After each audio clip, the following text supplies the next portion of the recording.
So Zane, welcome to the show. Thank you. Very happy to have you on here. This is going to be an interesting one, I feel. I know the story, but I don't know the story, so I'm looking forward to that. But for everyone watching, why don't we start by just explaining to everyone what Commission Factory is and what it is you do. Sure. Commission Factory is an affiliate network. So for those that don't know what affiliate networks are or affiliate marketing, we are an online platform. We're a middleman between online retailers and that we will maybe refer to as the advertisers and the affiliates, or also known as publishers. So we sit in the middle, facilitating relationship between the two. So we have this marketplace of advertisers that are contracted with us. So we have about 600 online retailers. Mm-hmm. And then we have about 45,000 affiliates or publishers on the other side. Yeah, 45,000. Wow. Yeah, that's right. And we then sit in the middle with this marketplace where we connect the two. And so we'll have these publishers who maybe run a blog, or they've got some sort of social media following, they're influencers, and they sign up to our network, and they will see these online retailers and say, oh, look, there's this fashion retailer that I really like their products. And they will then maybe talk about them on their blog or with their social media following.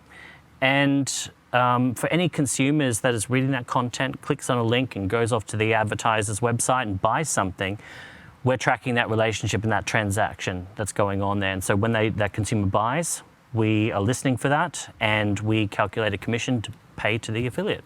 And you take some of that commission, I assume? That's right. Not of their commission. We'll charge a separate fee to the online retailer. And that's so that whatever commission, if it's a 10% commission that the affiliates are getting, we don't take any of that. That's right. Yours.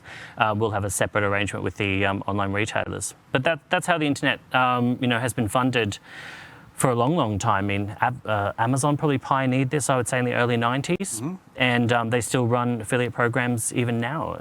I mean, they don't pay as much as they used to. They've got market power, but yeah, they still do it now. So tell me, do you know, on any given normal day, how many transactions would go through your networks? That, or is it just too much? Because that's a lot of publishers, right?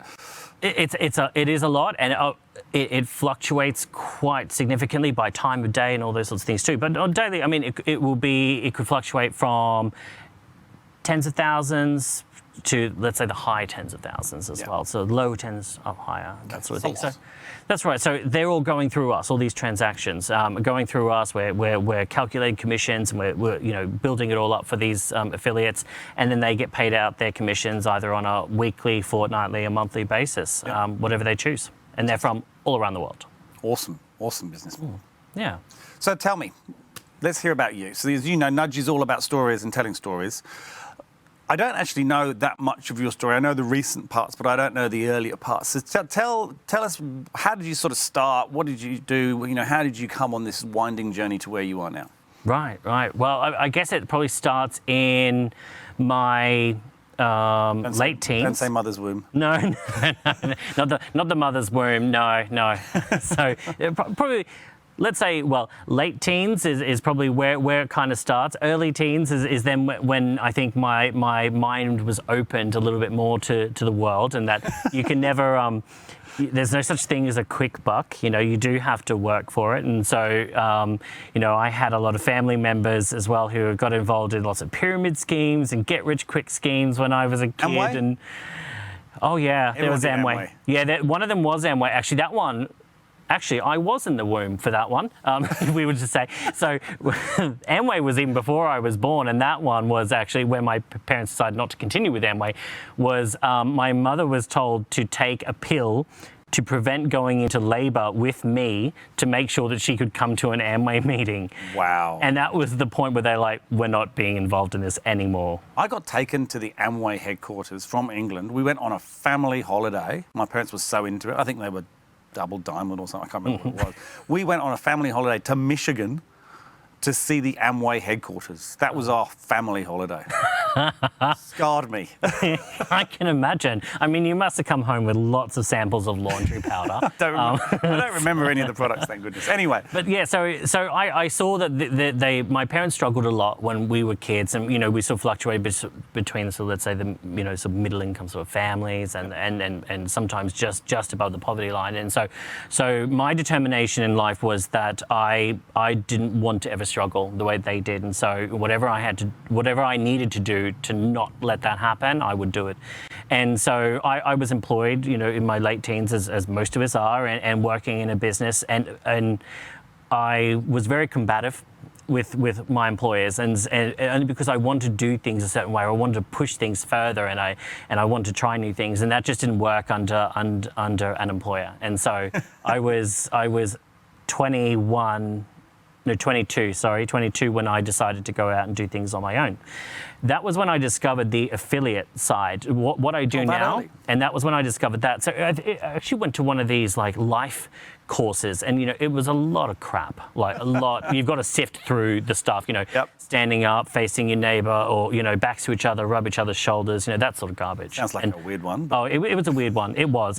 But I took one thing from it, where there was this woman who was talking about affiliate marketing and the life that she leads because of it. So she's there creating this content online. She's working in her pajamas all the time, but earning lots and lots of money. And I'm like, well, that sounds fun. Who wouldn't want that? And so I researched it a little bit. I actually reached out to that same speaker, and I'd said, I'd love to learn more about what you do. And she said, okay, cool. Yeah, that'll be $10,000. I'm like, I don't have that sort of money. So I'm like, I'll do it myself. And so eventually I learned to write a blog and how to set one up, all the technical aspects, writing content.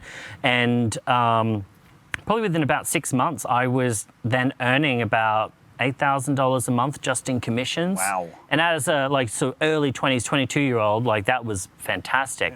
Yeah. And then I decided, with some co-founders of mine who were sort of in the industry as well, that maybe we would not want to just be one part of this function. We might want to be the one in the middle, kind of facilitating, controlling it. What we do is not new. We just wanted to do it in a different way. And so my job that was prior to me becoming an affiliate was as an art designer and graphic designer for a marketing company. So I was a creative person. Yep. So I was able to use my creative skills then to design and prototype what I think an affiliate network should look like and should function. Yep. And then we had another founder, and he was a programmer, and so I can't program, but he could. Yep. Another one who was far more experienced in sales. Right. And so we had this holy trinity. I designed it, he made it work, and he sold it. Yep. And so we launched Commission Factory on a budget of about $5,000, because that's kind of all we had spare. So, well, 5,030. So, $30 in my PayPal account, and I put that across too. So yeah, $5,000. We started the company, and we set a launch date, which was July 15th, 2011, and we made everybody know about it before we launched, because then that gave us a massive amount of accountability to launch on that day. I like that. It's a good idea. It was difficult. I mean, we were pushing it right up to that last hour before we launched it. We were still programming, and there was still the some. Other guy was anyway. Well, he was still programming, and I'm there with the whip. It's sort of like, this has to be done. And so we did. We launched it, and the problem was we launched it like, oh wait, we don't have any clients. But we've launched. But we have launched. Here's the software. And so then obviously we scrambled getting, clients on, because whilst we have these online retailers, we also have the affiliates as well. And it was a balancing act, because we can't have one without the other. No. So, we had to build them in tandem. And we also had to make up some numbers too. So who do you recruit first? It's a chicken and egg scenario, right? Because no advertiser is going to give you their business if you've got no one to promote it, and no affiliate's going to do anything unless you've got some advertisers they like. So that's right. A tricky scenario. It was very tricky. So we at least leveraged the fact that most people didn't think that we were going to launch in the industry. They didn't think it was going to happen anyways. So when it did happen, a lot of the affiliates created accounts, because free for them to do so, just join up. They created accounts because they just wanted to see what we had done and what we'd been talking about. And then we maybe got on about 3 advertisers, I think, in the first who week. Who were your first advertisers? Do you remember? What was it, nine years ago? So One of them was, back then they were, I don't know what they do now, they pivoted their business, I think, but a furniture retailer or homewares, Le Domain. Oh, yeah. So yeah, that was, I think, one of the first ones that we got. And they weren't French, were they? No, they weren't. They were Australian. So yeah, Le Domain. They were the first one, and then there was a toy one, and I think early on as well there was their adult toys and gifts as well came on. And Money. Big money. That's right. I made money with that, commission-wise, at least commissions, promoting those. I might just skirt around that one. That's right. My parents might see this. So the adult toys and gifts, which we still do a lot of work with those companies even now. Just sometimes the caliber of them is much better than maybe what we had back then. Wasn't some guy called Derek selling out the back of his garage? That's right, with the stock that fell off the back of a truck. Yeah. Okay, so you've started, you've launched, you've got a couple of advertisers, you've got all these affiliates.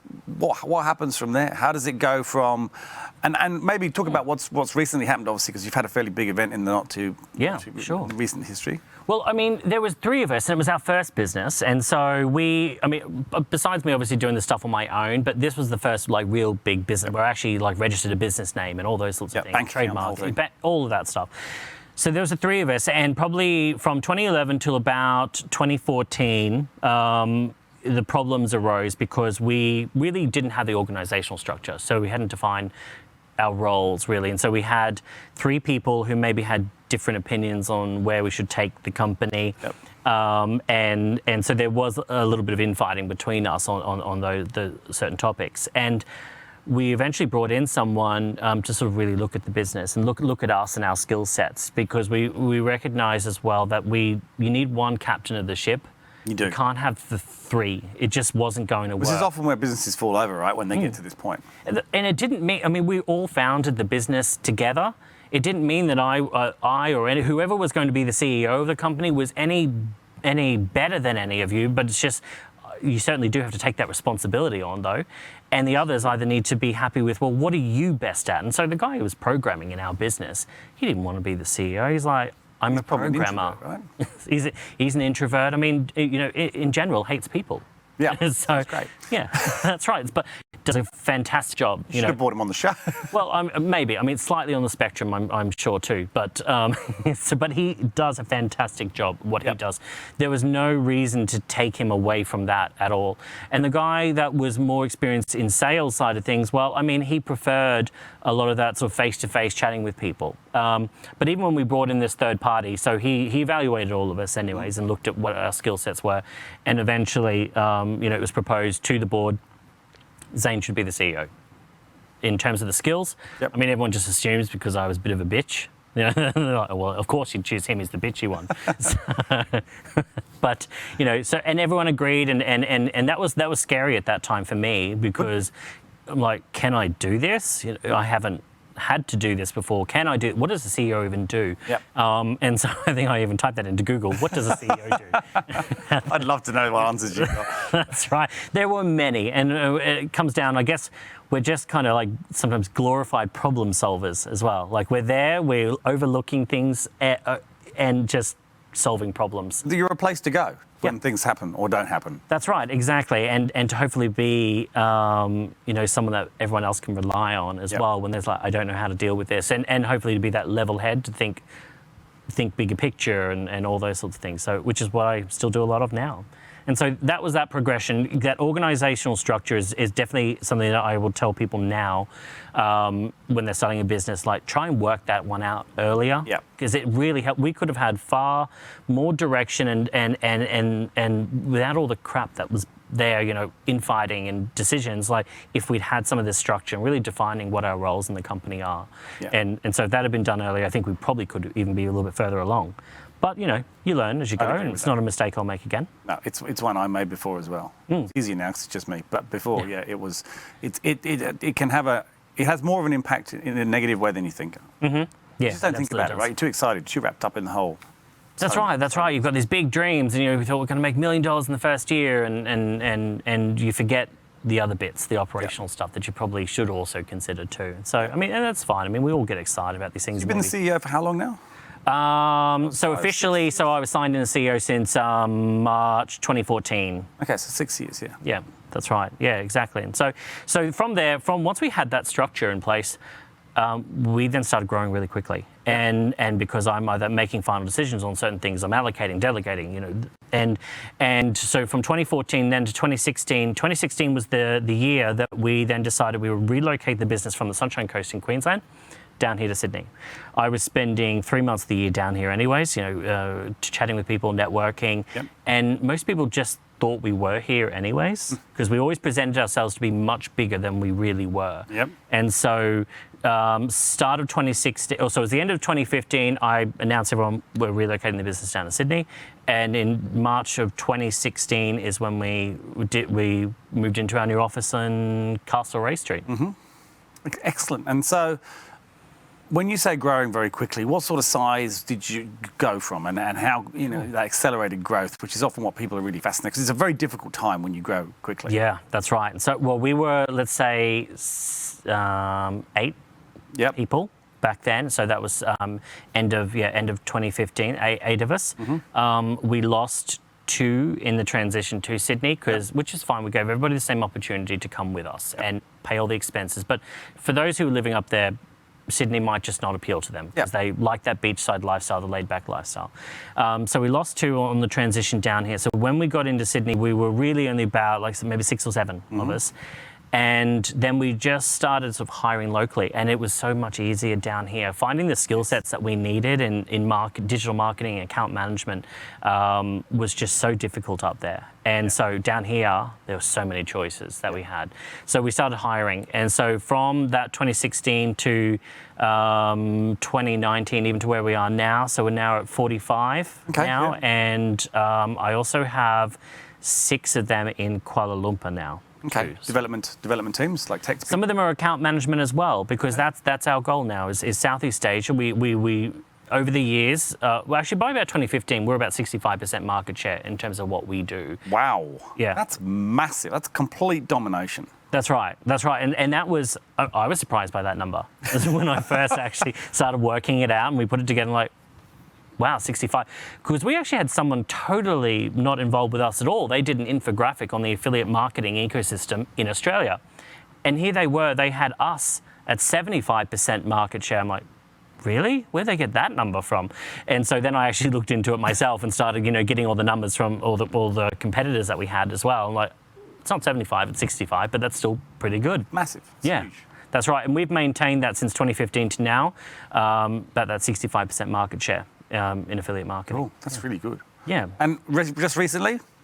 Very exciting time. Recently, yes. So recently, so we were acquired by Awin. So they are, like us, an affiliate network based headquartered in London and Berlin. Yep. And we started a relationship with them back in 2016. So maybe this was the Sydney move again. We moved down to Sydney, and then 6 months later, we have their parent company, so someone from their parent company, Axel Springer, contact us, say, we'd like to talk. And we're like, wow, this is Axel Springer, this is Awin. And for us, being Awin, knowing it was them, was really big for us, because they were actually on our list back in 2012 when we once wrote out a list of who do we think might acquire us one day. And was that a goal when you set the business up, or was it just something that sort of came and you thought maybe? It was always a bit of a goal or an exit strategy, I guess, but we weren't relying on it, and because we still had so many goals we wanted to achieve, and so we had no time set on this, but we just put names down who would acquire us, and if they were to do so, what would they be looking for? What would appeal to them? And so and Awin was on that list that we wrote down in 2012. And so then to actually have them come to us in 2016 originally, and we started a strategic alliance at that point. We wanted to see if we'd fit as well. And so the alliance was that we don't go into their market, they don't come into ours. We'll do some client sharing where that works, and support each other. If they have a client who wants to come into Australia, we would help support that. Cool. And then it progressed over the years, and then so 2019 we sold a minority share of the company to one of our founders. He needed to exit the business, so more so personal issues that were going on in his life, and I want anybody that's involved in our company, they need to be able to contribute. Yes. and in a massive way, especially when you're at the executive level. And it was just getting really difficult for him to do so. And so we made, even though we were all originally going to dilute the business equally, we offered to him instead that they would just acquire his shares in the company and let him walk off into the sunset, Right. which he was happy to do, because I think he recognised as well that he doesn't have the stamina to keep going. Yeah. And so they acquired that shares in the business, and so took the minority. And then it was this year, we only announced maybe, 4 or 5 weeks ago. It wasn't long. Yeah, I can't even remember. I mean, I was with you. The year is going so Yep. fast. That's right. And so Awin acquired the remaining 75% of the company. Which is incredible. And that was the only, you bootstrapped this. You never took any investment initially, did you? No, that's that was right. that five, what was it, 5,030? 5,030. Yeah, that's right, exactly.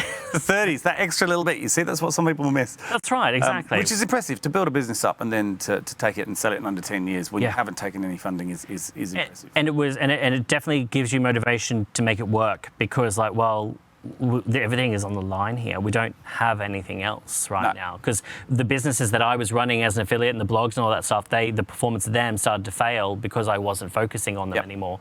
And so therefore, this was it. We had to put everything in. And so, we worked long hours to get here. Yeah. But I'm a bit of a workaholic anyway, so I don't mind so much. Well, you send emails at the same time I do, so I know this, yes. Well, that's right. So that's right. Now that we even talk with our counterparts over in London or Berlin, they might send me a message and I'll respond. I didn't expect you to respond until tomorrow. So now, unfortunately, I've given them this illusion that I don't sleep. There's no going back now. Yeah, that's right. And the name, I love the name. Yeah. Commission Factory.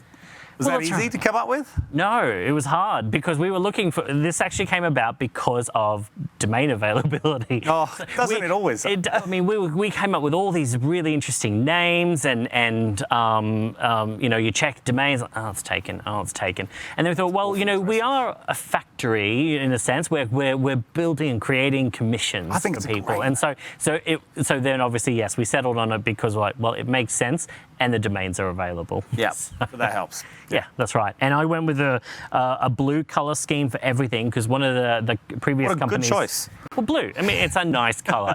I've always heard it was calming and corporate as well. But I worked for a company where their primary color was red. When everything is red, and I think I'd even said back then, one day I'll have my own company, and there will not be any red. Ferrari is the only company that can do that. No one else can do that. It's just not. My ones have always. I've had green and orange, and I think blue's the way. I like blue, and I'm slightly colorblind. I have a red-green defect, and so blue is very You sure it beautiful. was red, that company? You sure it wasn't green? Well, sometimes it looked brown. So I used to make mistakes every now and again. So that was something I had to learn with how to deal with. Like, I ended up learning how ink compositions were made up with cyan, magenta, yellow, and black. To like, oh no, that's not blue, that's purple. There's a bit too much magenta in there. That's bizarre, isn't it? That you actually went. It's incredible. You went to those lengths, but I guess how else are you going to do it? That's right. Well, I was trying to hide the fact that I had this visual issue when I was a designer. See, I'm horrendously dyslexic, and I don't remember anyone's name. So great for a recruiter, right? Can't remember anyone's names. Perfect. So you have to hide these things sometimes. So tell me, other than that little challenge, what do you think was the biggest challenge you had in this journey? I think the biggest thing you did that didn't work out that you learned a lot from. Can be either. I mean, there was a lot of mistakes, but I think then the biggest one we ever made was in the early days. So the person that came in to help sort of decide who would be the CEO. Yep. We agreed to or signed a very, very bad agreement there with him on that, which would then mean that when we were acquired one day, he would be there with his hand out for a percentage. About this, yes. That's right. And so that was unfortunate. That back then we were all in our 20s, didn't understand the value of getting a lawyer to check an agreement. Too expensive, right? Too expensive. We didn't have that sort of money. We were just living sort of week to week back then, and so didn't think to get a lawyer in to check on these things. And we will pay for that. Even still now. And so that was obviously a big mistake. But now my lawyer's on speed dial. So these days, And hopefully he's onto this as well. that's right. It's like, can you please review this when you're done? So yeah, I mean that was a big mistake that we made, and I think we gave away sort of too much capital to someone because we didn't value ourselves enough, or we weren't confident in ourselves back then. You know, like I said, there was all this infighting, and not sure. You're only at 3 years old. You're not past that 5-year mark where everyone says you're kind of safe, or you're doing well. And we just didn't maybe believe in ourselves enough, and were confident in what we were doing, and you probably just didn't understand, because you just don't get into that sort of thing. You're too busy doing your business. Well, that's right, and you've got someone that's going to help, change the course, and really and truly, I mean, the help that we received there was very, very minimal. We got the organisational structure, and always give credit there. Yeah. But what came after that, it was all us. We had to put in the work. We had to work the late nights, and we had to be the ones with a product roadmap and developing our tech solution, and we're doing all of that. Yeah. And you just learn on the job, honestly. I mean, there were so many things that so many mistakes we made, but I don't know if it could have been done any other way with some of the mistakes we made. It's just like we learned. Yeah, I think, everyone makes mistakes, and will continue to, right? It's just as long as you learn from them. Ones. Yeah. That's the key. So tell me, during this period, is there any belief that you had that changed at some point? Like you were quite sure about something, and then for whatever, something happened, and then you actually went, oh my gosh, and it's completely changed the way you thought, I guess, your thought process. Well, we always had aspirations that we would get to a certain point, and then we would leave Australia.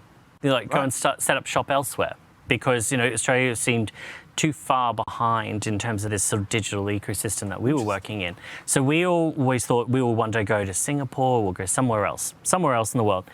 And I guess once we go through things like GFCs and all this stuff that happens, and I actually found that Australia and its people were far more resilient than I recognised. Even right now, when they were talking the recession here, and then we start to show some growth already, and it's like, oh, okay, well, we might leave a recession as quickly as we entered it. Someone said this morning on the news that we're coming out of recession. I was like, I thought it was only about a month ago. We went in. That's right. But, you show positive growth. And it's like, well, you can't be showing growth if you're in a recession, right? It's not. So therefore, we're coming back out. And it was the same in the GFC, right? It didn't really miss much of a beat here. I mean, it had an impact, because I remember I was selling a business at the time, but it recovered so quickly compared to the rest of the world. Compared to the rest of the world, it really did. And also because in the course of this business, I've traveled a lot too. And so I've seen a lot of the world. And that now I think I appreciate Australia, its people, its economy, far more than I did when I first started this business, because I've seen, like I said, our resilience. Yep. But also, we are one of the world's fastest adopters of new technology. I've heard this before, yeah. I mean, let's say smartphone penetration was so big here. Massive. And then also, even just things like tap and pay, that... I know a lot of countries. I'm amazed how far ahead, because we've had that a long time. A long time, and the limits on that is like for us, $100 per to put in a pin. But I go to the UK, I go to the USA. I mean, spend $20, and you're having to put a pin in. No, payment-wise, Australia is streets ahead. I had no idea until probably I started this business and started recruiting for so many payment fintechs that I sort of learned how far advanced we are, which is we just don't realise. Yeah, that's right. And it, like I said, it changed my opinion of the people of Australia and our resilience. I just didn't realise we were that good at it. So that, and even in the face of a lot of complexity, I mean, in Australia, I mean, you get penalised quite heavily for failure here. Whether if your business fails, you can, and you're a director of a company, you can be barred from being a director for X period of time. So it's not a country, that lets you take a lot of risk, but people still do anyways. And I've seen even during COVID, people pivoting their businesses to new things, and they don't know what's going to happen, or just all the new startups that I see. So many. That's right. And being in this industry, I get a lot that come to me nowadays, that now I went from the student many, many years ago to now I've got them asking for my advice. Yeah. So, that's nice to see. I've got a question for you on that. So I've obviously been doing the recruitment role for 25 years. So I do also get people come to me. And I found that in a bizarre twist of fate, because I just never really thought about it, I have learned more by helping others than I learned all on my own journey. It's funny, when you actually help other people, I've just found I've learned more about myself, and I've just learned more on how to be better by helping other people, which doesn't make sense. But it's Yeah, and it's far more rewarding than just stuffing up all the time and trying to learn that way as well. Well, that's right. And you do feel compelled sometimes to want to be able to share some of your knowledge and help these people as well, because you're like, I've been there. I know what that feels like. I think most humans do. I think genuinely most people want to help most people. You know, we talked about this in our business when we've had referral schemes. Like there was a period when iPads first came out. If someone referred a candidate who we placed, we give them a free iPad and things like that. Those schemes never worked. As soon as we took away the reward, whether it be a cash reward or an iPad, the referral amounts went through the roof. More people are happy to help someone else without anything because they just want to do it. Yeah. And in some respects, if they get something for it, they almost feel guilty about doing it and don't do it because they don't want the person to think they referred them just to get the free iPad or the $100. That's so right, it's exactly. Reverse psychology kind of thing. Yes, it's interesting, absolutely. isn't it? It is. So, I mean, we started off a business paying for referrals and stuff as well. We don't anymore. We cut that years ago because they were just coming to us organically anyways by people who didn't know we had a referral system. Yep. And so we cut it and it didn't change anything. And so now we just know, well, if we just have a great service, great people here, they're going to refer people to us anyways. Absolutely. So, yeah. It's pretty cool, isn't it? Yeah. So what are your goals now? My goals now, well, I guess I'm not just judging myself. You know, I've now got, a parent company who's watching my performance. How is that? It seems to be fine so far. I mean, I absolutely, at least so far. I mean, we're less than 2 months in, but I want to see whether I can impress them. I've done what I've done, and that's a great attitude. Was myself. That's a really cool attitude. I've never heard anyone say that before when they've sold a business. That's really interesting. Most people are like, yeah, I'm out of here.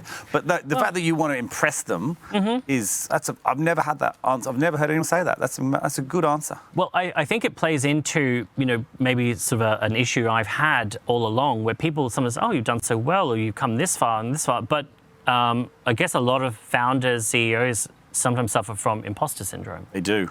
And I would say I definitely experience that myself. Every founder does. Everyone. You feel like it's just dumb luck at times. Like I was just lucky. Maybe it wasn't because of my skills or anything else I did. I was just right place, right time, or just luck.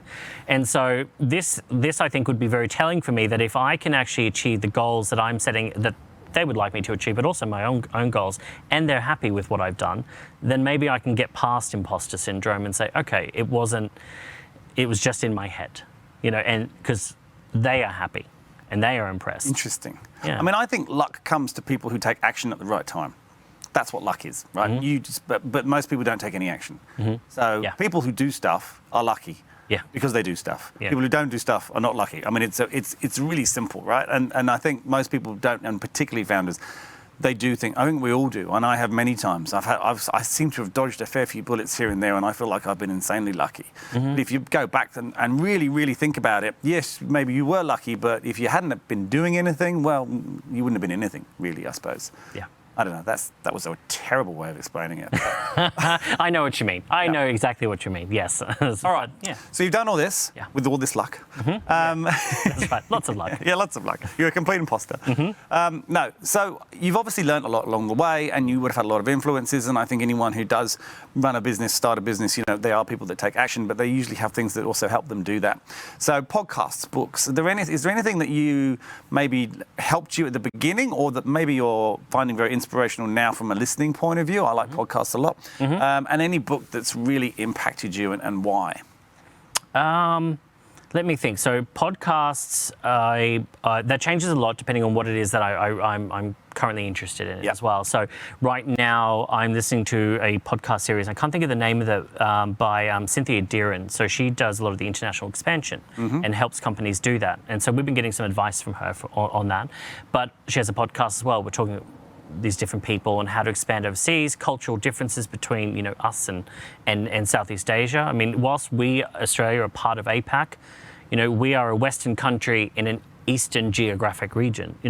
So we are very different from our neighbours. We are. And so we are trying to learn how different we are, and to also be sensitive to those differences, because we don't want to be the Aussies who go stampeding all over somebody's culture when we go into Malaysia. And yeah, that's right. We have a tendency to do that. I mean, the British who came before us. I knew that was coming. That's right. So I've read a history of Southeast Asia. There's a lot in there. There's a lot in there. Yeah, a lot of genocide. We're learning that at the moment, or I'm learning that too, because I feel like I know Australia and I know our culture pretty well here. But like I said, I learn new things all the time, especially our resilience. And so distinguishing how we differ from others is really some great knowledge for me on how I might go into those different markets or the way I might go in. Mm-hmm. So that podcast has been very, very beneficial listening to her stuff. And then in terms of books, one called Never Split the Difference. So, I have seen this book. I think I might have it. I haven't read it. I've definitely heard of it. I think someone's given it to me. It was fascinating. It was a psychology lesson as well. So Chris Voss, who is an ex-FBI negotiator. I have read it. Yes, you have? I remember it now. Someone gave it to me. It's an awesome book. I loved it. It's one that I read cover to cover in a very short period of time, which is very hard for me to do these days. My attention span is awful. Like I either get 10 minutes into a book and I realize I haven't actually absorbed any of this because I'm thinking about work or something, or I'm 10 minutes in and I'm drifting off to sleep. So the fact that I was able to go cover to cover within 2 days shows that I thoroughly enjoyed it. It was fantastic, and I supplemented that as well with his masterclass that he did as well, which was great because given the real life examples of these negotiation tactics and just little things here and there that then I've either used on family and friends as well, and they don't know I'm doing it, and then I might tell them afterwards, what I just did then. I just completely manipulated you. You need to read it again. Yeah, it was fantastic. Loved it. So that was a really good one for me, but my long-term podcast is Freakonomics. Oh, yeah. Love it. Yeah. I really love it. Just some of the interesting facts and things that you learn. But also, I even learned more about investing there because I interviewed, was it Bogle, John Bogle from Vanguard. Yep. So I didn't really know about ETFs until I listened to Freakonomics. And Vanguard's fascinating, right? Because they really were bringing investing to public at a really reasonable price. I love they pioneered ETFs for They did. They did. And so that I learned something new. And like I said, just general facts and stories from around the world, I sometimes just find interesting. Really fascinating. Cool. All right, last question. Mm-hmm. So I'm sure that Commission Factory will be growing as you continue on, and both in affiliates and marketers and staff. Mm-hmm. And if you think about those three different audiences, tell me why would advertisers come to you, why would affiliates come to you, and why would someone want to come and work with you? Right, so well, for the affiliates and advertisers, I think that we have a fantastic level of customer service for these guys, and even though we're servicing a lot of them. Yep. So the service is great, but also we invest a lot into automation and our technology too. Granted, for a little while we pivoted to more service side, but now we're pivoting back to our technology side. And so I think our technology is just going to keep advancing a lot, and we're going to make the lives of CMOs and all sorts of marketing people around the world a little bit easier. I believe. Everyone loves that. Everyone loves that. And then in terms of my employees, well, we have a really, really high retention rate. And it's because right from the beginning, we wanted our employees to love coming into work. And so we put them first. I absolutely protect them as well. If we have a nasty customer who's being mean to them or makes one of them cry, you can be sure they're going to hear from me. Yep. And so, and I'll put an end to it. I'll even cut the client. That's good. That's awesome. My staff don't need to deal with that, and we invest a lot of time and money into perks for them. So we've always had like a 3:30 knockoff on Friday. So that was forever. Next year we moved to 4-day work weeks. You do? Yeah. So during the pandemic, they showed that they were just as productive and effective working from home. We obviously can't keep track of all the time that they're in front of their computer, but they got their work done. And they did it well. So that showed us, like, maybe we can tone it down a little bit more and they can have a better work-life balance. And you'll rotate that so that there's someone obviously available. Obviously, you can't all not be there on one day. That's right, exactly. So we'll rotate that because our customers will expect that we're 5 days a week. Yeah. So we'll rotate how that works. Some people are off on the Monday, some people are off on the Friday, or maybe some people want to take Wednesday off, I'm not sure. But, as long as their management or line manager is all fine with that, then that'll be it. And 4 days it will be going forward. That's a massive perk. Massive. That's right. All you need to Even I'm looking forward to it. I bet you don't do it. Now you're 6 weeks holiday. Basically, no one, you won't see anyone. And how have you had everyone in the office during COVID, or obviously there was a period when they were at home because we had to be, but after that, did everyone come straight back? Is it mixed now? How is it? I mean, we had a limit at first. When we first came back, no more than 10 people in the office, and spaced far apart. And then, we started relaxing that now to just as long as you're still social distancing or far enough apart. Just as we are. Yeah, that's right, as we are. Yeah, exactly. Yeah. And so we measured between their desks and okay, they can all sit here, that's fine. Just going to stick that length, it's much quicker. That's right. But some of them were desperate to come back in because they're social people as well. And they love working with their peers. And so for them, the working from home, they hated it, some of them. Yeah, some of them, a bit more introverted, and that works for them, that's fine. So all we would ask for them is come in once in a while. Yeah. Just catch up with your team. So we know you're still... Yeah, we know you're still there, you haven't lost a limb, that sort of thing. But yeah, they have been back in for the most part, and even tonight, we're getting ready for a movie night, a Halloween movie night. What day is it? It's Thursday, right? Yes. Thursday, yeah, we've got Halloween in, couple of days or something like that. And so we're doing a movie screening tonight with, What are you going to watch? Candy, and I think we're doing Hocus Pocus and Insidious. We got the tame one. Pocus. We got the tame one because we'll do that one first, and then if you're too scared for Insidious, you can leave after that one, and then take your popcorn and go. That's right, exactly. Just leave. Yeah. So take your popcorn, your bucket of candy, and have a good evening. Well, we better let you go so you can get back for it. I wouldn't want you to miss it. That's right. It's got a cracking beginning, right? Exactly. I haven't seen Hocus Pocus in years, so yeah. I don't think I have either. Well, look, Zane, thank you so much for coming on. It's been awesome. I've learned some new things about you, and I always love that about this show. I learn new things about people that I know, which is always good. Wish you all the best with the new sort of partnership, and I hope it continues on, and I hope you impress them. I hope so too. Thanks, Thank you very much. Cheers, mate.